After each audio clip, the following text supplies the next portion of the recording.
Johnny, remember me.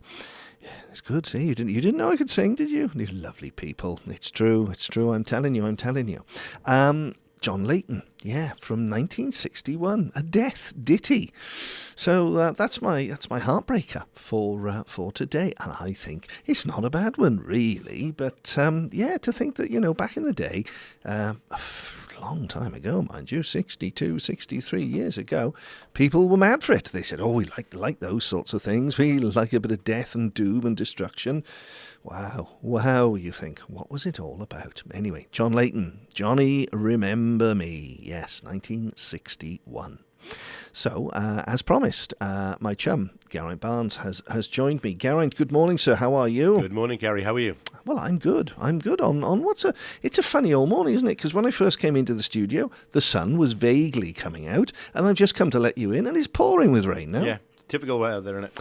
It's typical weather, and we get some sort of weather every day here, don't we? We haven't had the white stuff yet, touch wood. Oh, goodness me now, come on, Geraint. It's only allowed on the 25th of December, that is. Yeah, that's true.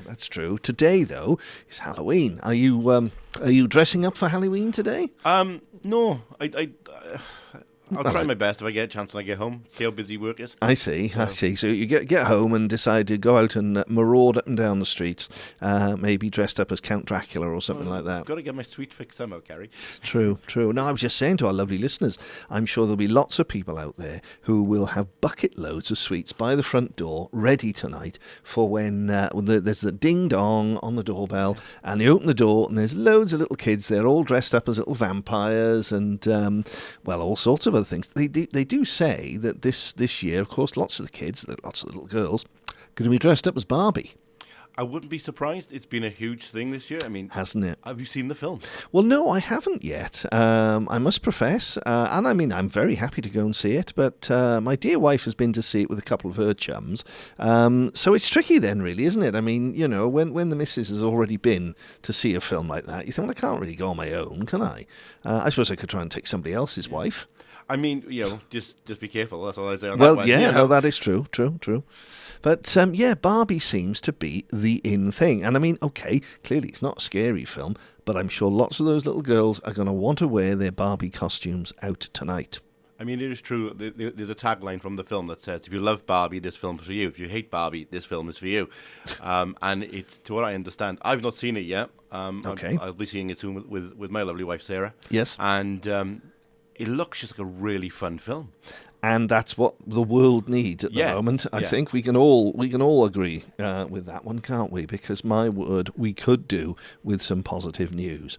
You're saying about Barbie being a trend for Halloween. Yes. Obviously, in my day job, we've seen a huge influx of the colour pink because of the movie Barbie. Right, yeah, and we should explain to people that your day job, so to speak, is involved with fitting blinds and all sorts of things to do with windows. Yes. And pink is in colour now. Yeah. Right.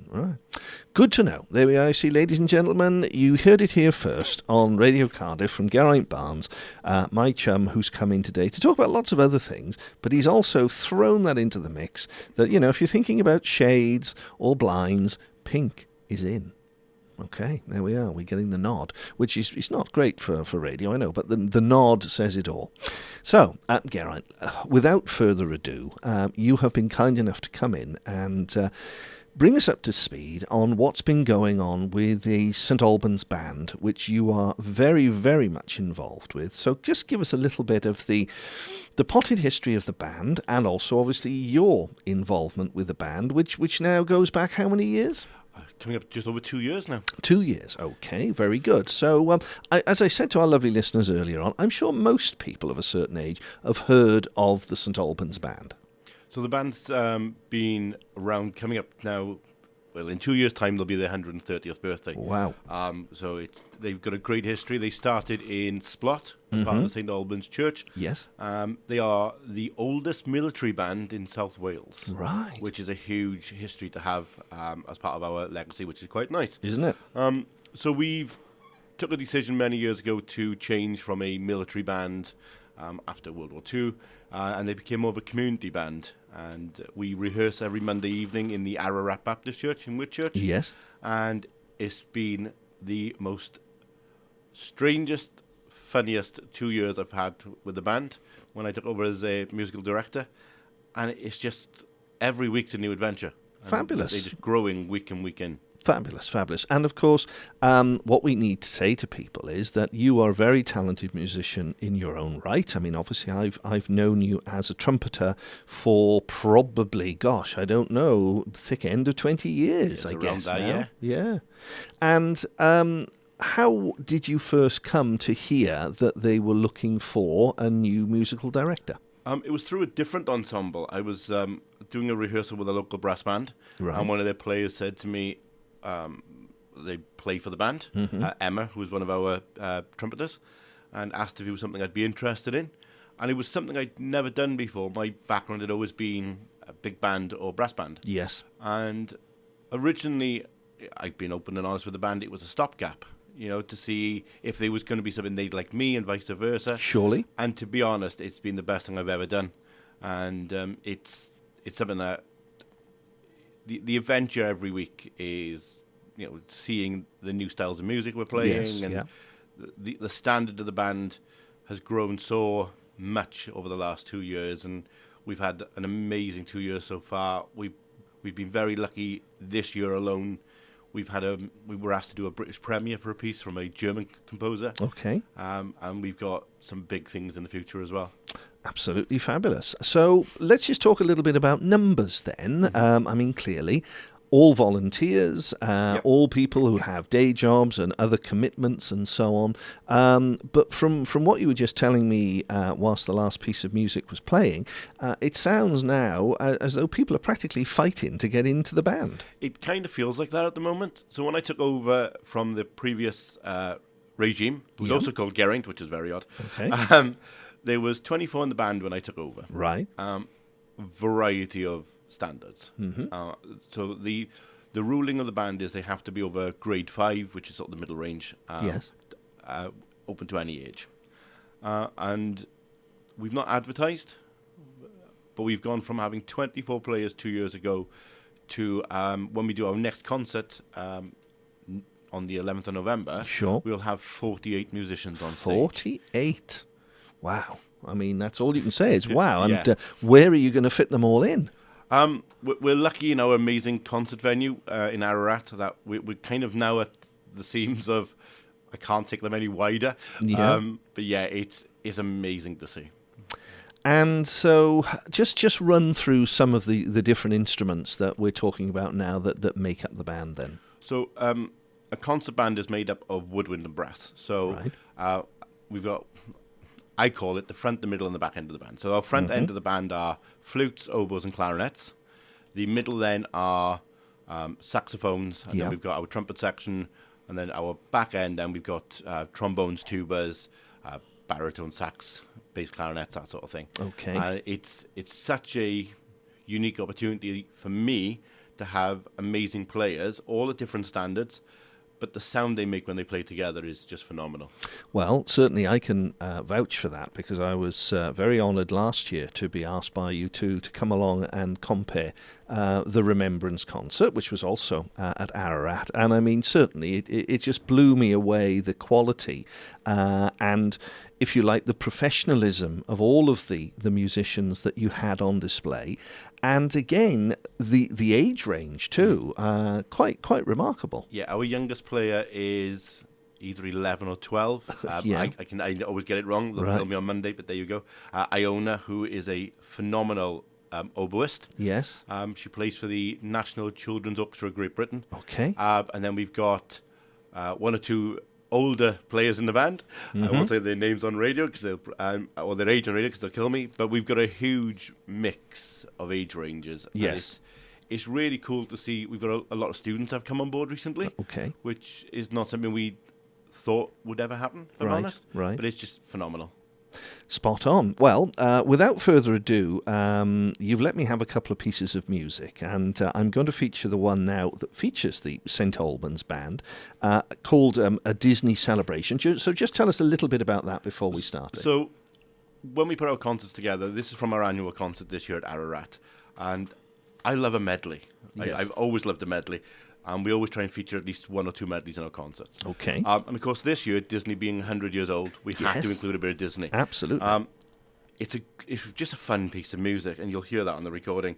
It features Zippity Doodah, It's a Small World, Be Our Guest, Part of Your World, and a few others as well. And it's just a lot of fun.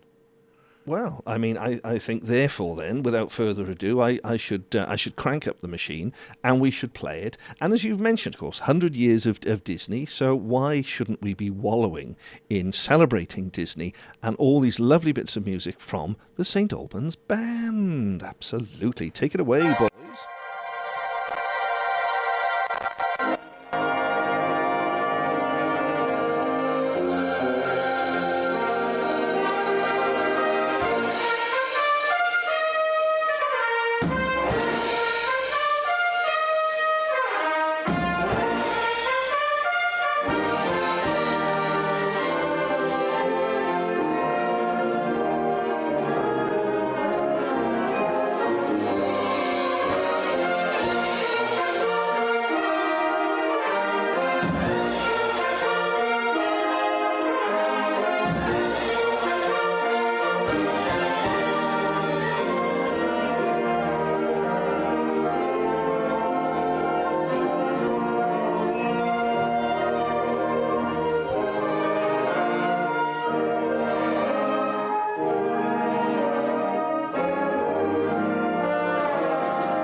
Oh, yes, you send me, Sam Cook, welcoming you to the second hour of my little show, as I like to call it. It's Come On In, with me, Kerry Stennett, on Radio Cardiff, 98.7 FM and DAB. For a Tuesday morning, you will find me here between 9 and 11, keeping you company with lots of stuff. And today is no exception. My guest in the studio is Geraint Barnes, and Geraint is the man behind the St. Albans Band. Well, indeed, really, he's the man in front of the St. Albans Band, if you get what I mean, because he's the conductor.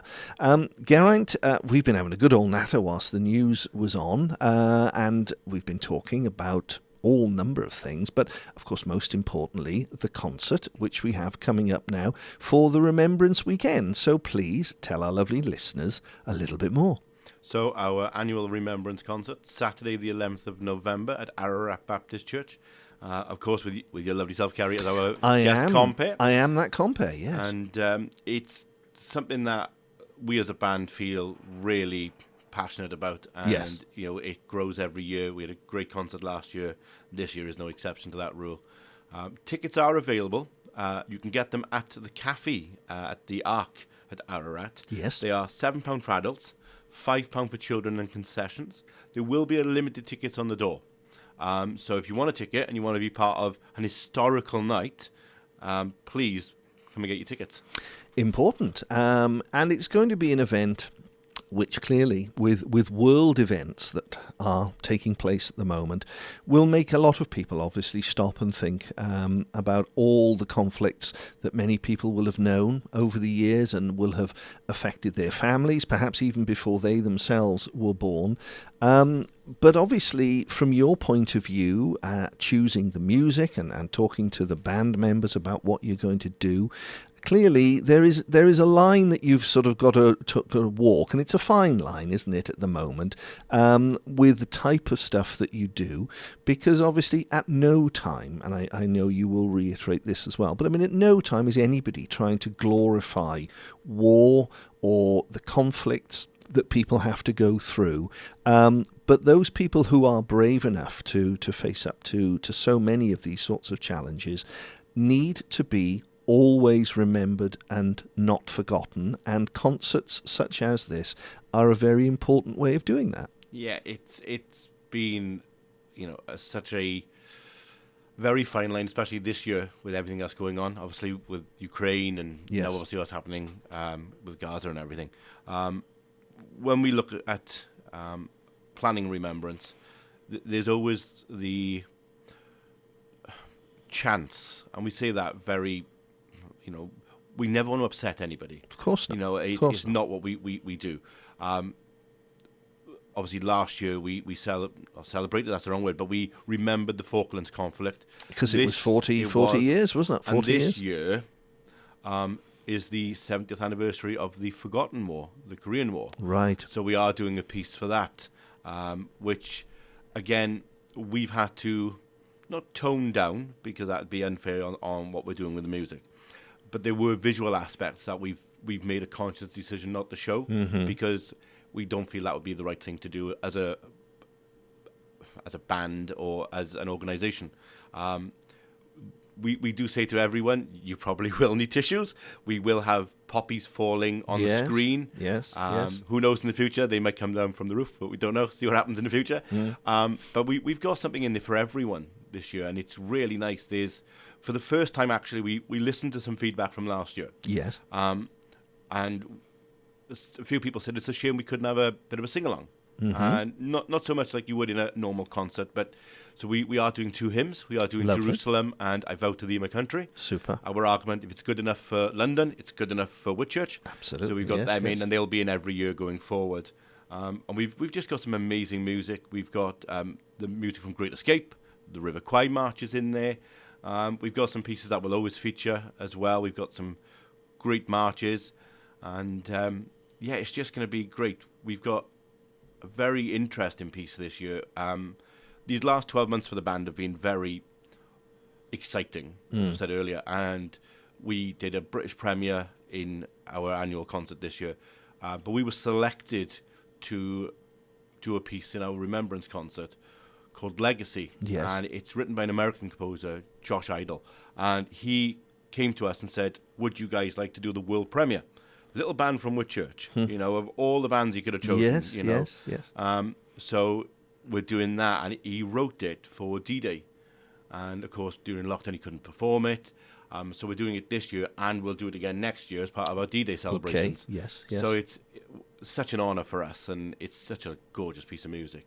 And I mean, again, I'm sure that you will say that as much as obviously everybody likes to hear the standards, the old classics and so on, the lifeblood obviously of the band as well, though, has to be exploring and experimenting with new music. Yes, I mean it's something that when I'm looking at the programme, it's something that we always have to pay respect to the old music, Yes. and the classics, but also looking of introducing new stuff.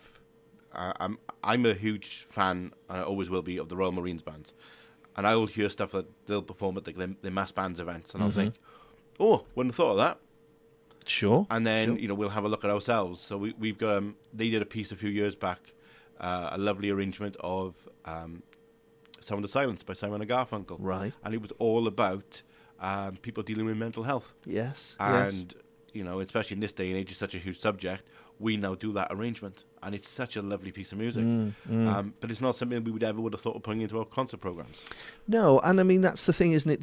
You're always learning, aren't you? Yeah. And as you say, taking on board the feedback from the people who come to listen to the concerts during the year. And I mean, a wise man, or a wise woman for that matter, is always open to listening and, taking on board what people suggest. Because a simple little throwaway idea can very often, really, really hit the spot. Well, I never would have thought, looking back, I should have, but didn't at the time, would never have thought of putting in Jerusalem or I Vow to Thee, My Country as the sing-alongs that a lot of people who come to a lot of remembrance concerts, whether it's us, St. David's Hall, etc., would have seen on the Festival of Remembrance on the BBC or been up to the Albert Hall. So it's for us creating memories. Absolutely that. Every piece Absolutely is that. creating a memory. So, let's play a piece of music which features your good self on trumpet. So just, again, if you will, Geraint, just tell us a little bit about the backstory to this particular track of music. So, as you alluded earlier, so you and I have known each other 20 years. I had the honour to work with your dad. Yes, Your father gave me one of my first professional shows. And, those memories will always live with me. Unfortunately, during lockdown, I lost my dad to cancer. Right. And he nagged me for 10 years to create a show doing just all my trumpet music. No singing, just trumpet music. Yes. And every year it was, when I get 2 minutes, I'll do it. And unfortunately, never got the chance. Right. Put it together just before he passed, and it's called The Journey. And it's looking back at music from when I started at the age of 11 to current day. So it's everything from classical to pop and everything in between. Yes. And I'm a huge Disney fan. I love this piece. It's from Frozen 2, but it's a different arrangement, a big bandy sort of style of Into the Unknown, and it's just good fun to play. So I hope your listeners enjoy it. Well, there we are. Let's hear Geraint doing his thing, as they say.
Well, there's a finish for you. There is a finish for you. That was Geraint Barnes.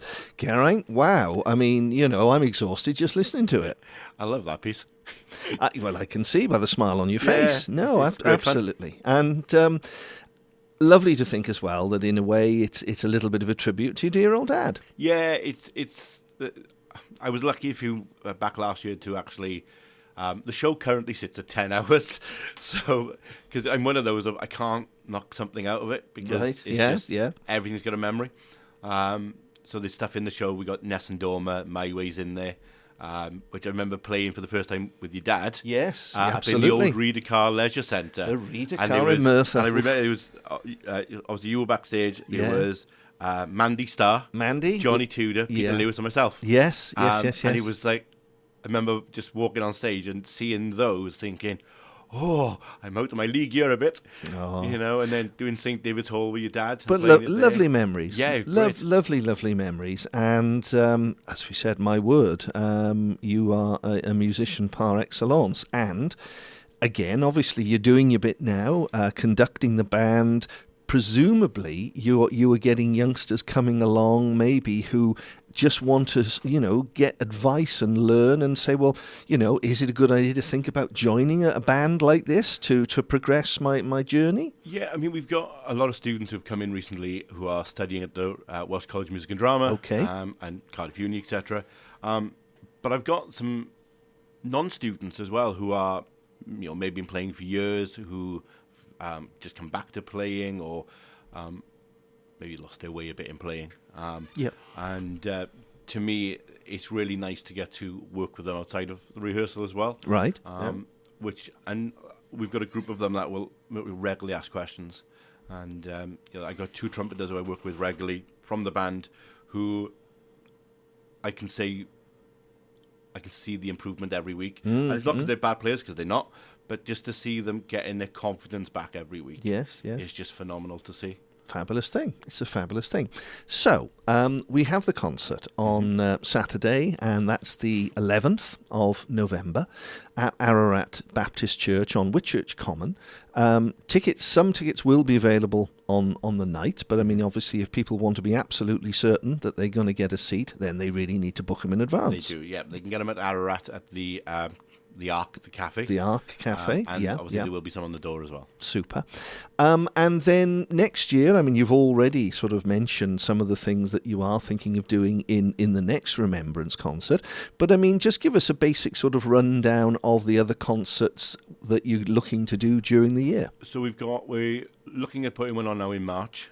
Towards the end of March, which will be a spring concert, which will be a variety of music. Yes. And then we have our annual then, which is normally in June, but we made a decision to move to July for next year.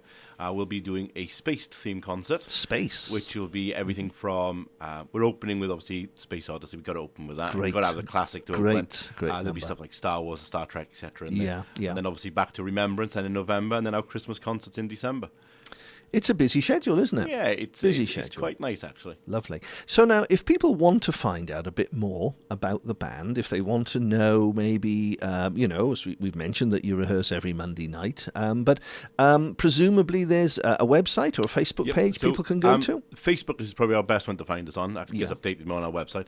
So if you just search for St Albans Concert Band Cardiff, and you'll find our Facebook page there. And our website is stalbanswinband.org. So, yeah. Nice and easy. Well, Geraint, been lovely seeing you again and nattering about the band, and obviously looking forward tremendously to the concert on, Saturday? Saturday. And I look forward to coming down next week on the Monday night to the rehearsal and listening in a bit so that I know a little bit more about some of the great pieces of music that you're going to be playing. But obviously, let's keep our fingers crossed that the band goes from strength to strength, as I'm sure it will. And let's hope lots of our lovely listeners will see us all there then on Saturday the 11th. Thank you very much, Kerry. Super stuff. Well, there we are. That's our man, Geraint Barnes. I shall give you more details again about it in the last half hour of the show. But it sounds like it's going to be very, very good indeed. Aaron Neville, tell it like it is. If you